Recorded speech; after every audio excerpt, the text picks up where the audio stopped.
October মাসে অরুণাচল প্রদেশ গিয়ে আমাদের রোড ট্রিপ জার্নি তো সম্পূর্ণটাই শেয়ার করেছি আপনাদের সঙ্গে। আজকের মিনি ব্লগে ফিরে দেখা তারই কিছু অংশ। চিরাং 113 কিলোমিটার। হ্যাঁ, কিন্তু আমরা তার আগেই যেহেতু থাকবো, আমরা তার আগে এটা রামা ক্যাম্পে, ওটা 94 কিলোমিটার। তাওয়াং থেকে ফিরছি আমরা দিরাং এর দিকে।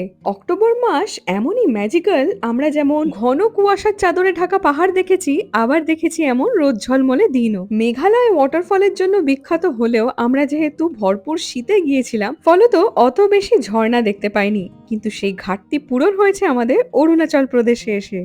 Welcome to Sela tunnel.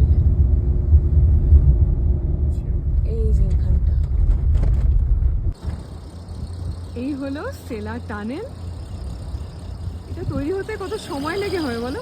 হ্যাঁ, আর এটাই হচ্ছে কিন্তু এই যে তাওয়াংয়ের মানুষের এটা লাইফ লাইন। কারণ হচ্ছে যে জানুয়ারি ফেব্রুয়ারিতে যখন এই যে আপনারা আগের দিন দেখলেন, আপনাদেরকে আগে আমরা দেখিয়েছি সেলাপাস, আমরা তাওয়াং গেছিলাম সেলাপাস হয়ে, তো সেখানে এই জানুয়ারি ফেব্রুয়ারিতে 3-4 ফুট করে বরফ পড়ে। তখন গাড়ি বন্ধ হয়ে যায় এক একদিন। তখন এই তাওয়াং যাওয়ার একমাত্র পথ হচ্ছে এই সেলা টানেল। এবার ঢুকছি আমরা সেলা টানেলে।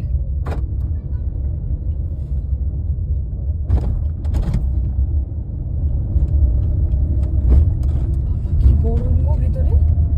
আমরা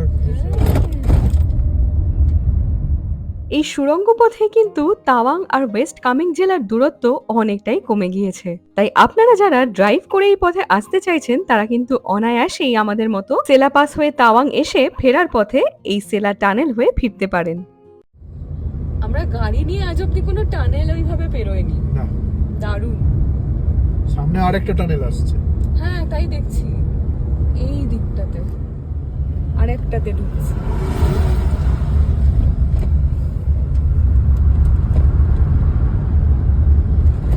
অন্ধকারের উৎস হতে উৎসারিত আলো।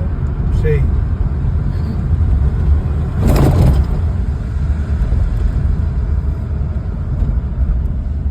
মেঘেরা স্বাগত জানাচ্ছে।